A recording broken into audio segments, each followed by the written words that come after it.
So this is absolutely crazy, but Jeff Geerling, I don't know if you're familiar with him, but he's an absolute rock star on YouTube and in the tech space. If you don't know about him, which you probably do, I'll have links to both of his channels. He posted this on his level 2 channel, which is just kind of more laid back, more behind the scenes, less produced than his original channel. So this is his alt channel that he kind of puts other content on. And recently, yesterday, he launched this video. It says, "The first time I was visited by the FBI." Now, of course, I was like, the first time? That insinuates there's more. And it's really good that he's coming out with this and he's telling us this story. But man, Jeff is just, he's absolutely phenomenal. He's super talented. I've learned a lot from him. I don't know him personally, but by all accounts, he's a super nice guy. And I really gained a lot of respect for him because during the time that we had a lot of shortages in the Raspberry Pi space, at least shortages for a lot of us makers and hobbyists, he kind of held Eben Upton's feet to the fire. Eben Upton is the founder of the Raspberry Pi Foundation and the founder of the Raspberry Pi. So I really respect that he was taking up for us little guys. And I think he understands, just like I do, that without us makers and without us hobbyists, the Raspberry Pi really wouldn't have found its way into industry. So for that, I really gained a lot of respect for him because there's very few folks that stick up for the small guy, and there's very few folks that stick up for us hobbyists, even though at times, like I said, we kind of make the industry. So with that, let's check out what Jeff has to say. And then Jeff, if you ever watch this, listen, I appreciate you from the bottom of my heart. I've learned a lot from you. I appreciate all you do for all of us. Thank you so much. And goodness, man, this must have been scary as all get out. I can't imagine. Oh, goodness. I would hate to hear knock, knock, knock. FBI. That's crazy. Anyways, let's see what Jeff has to say. When you're visited by the FBI, you never really know, like, when is the best time to actually say anything about that, and are they actually, like, watching the things that I do now? Behind me, this has been here for months now. This is the calling card of one of the FBI agents who came by and visited the studio. He came by to talk about one of these. This is the Nano KVM. It's a little RISC-V IP KVM, and what this lets you do is you plug it into your computer, and then you can remote access it from anywhere. And just to give an... So I wanted to stop right here because the thing about KVMs are, as he mentioned, you can remote into them, just like you do for like remote desktop, but it's actually a physical device. And they typically are rather expensive, but we're seeing a lot of these new ones come out, and he's going to demo one here. But I stopped on this page because the thing that's different than like standard remote desktop software as compared to like a KVM is a KVM being physical on the computer. It can like turn it on at times depending on your KVM's ability. So if it's physically off, it can emulate a button push of turning it on. It can certainly wake on LAN, but you can also boot into the BIOS. So with typical remote desktop software, you know, it has to be on, or you can only get into Windows, but this you can actually get to the BIOS. So as you can see, that is a super big security risk, but he goes on to talk about this device.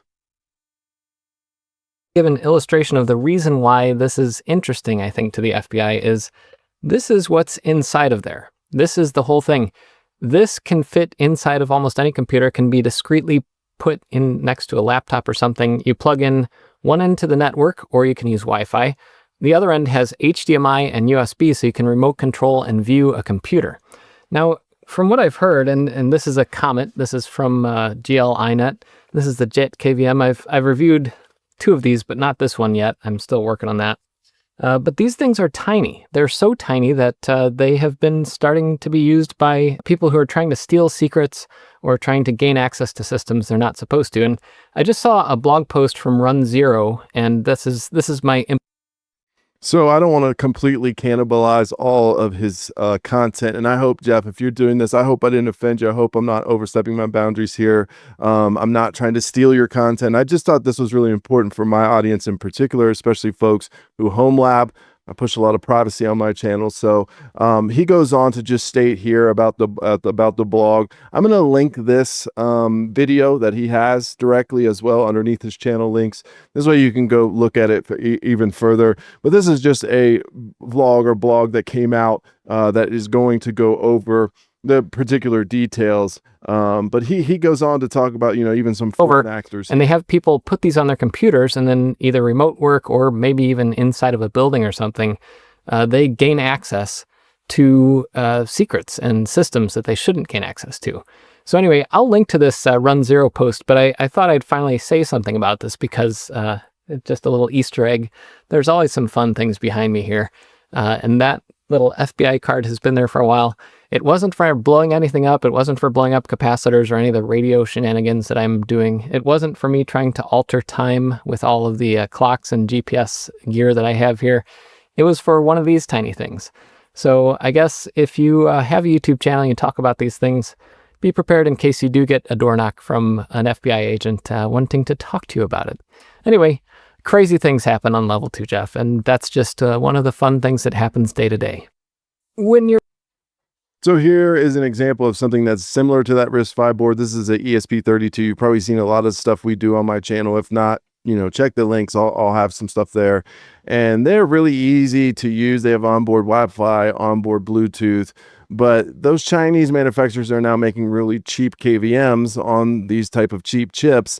So just like a credit card skimmer or anything else, you can just really hide it in the back of whatever. And it creates a huge security problem. And you can only imagine, being able to get into a local workstation that might be connected to a greater server, like a government server. I have a suspicion they probably uncover a lot of this stuff. It's interesting that you haven't heard much about it from the media, but with all the stuff going on today, who knows what makes headlines and what doesn't. So I feel for Jeff here. It's really scary. I can't believe someone came to him. The whole feeling of like eyes are on us. We live in a police state, folks, and whether or not you're on the left or right, you have to admit that over the past 30, 40 years, our rights and our privacy have been stripped from us. And at least in my lifetime, I saw it start with the Patriot Act, and a lot of our privacy and rights get stripped away. And trust me, I get it. Things like national security, I completely understand that. But as a byproduct, there's a lot of nefarious things going on that a lot of very famous whistleblowers that are no longer in the country have brought to the forefront, but they've really just been brushed aside. And you guys need to understand these types of systems now, especially with AI, are greater than they've ever been.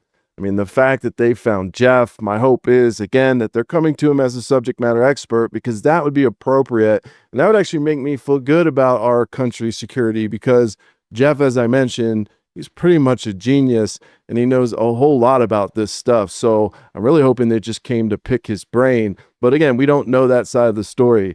I'm interested to see if he comes out and talks about his other visits by the FBI. Maybe I've always suspected he's like some super spy, like James Bondish type spy.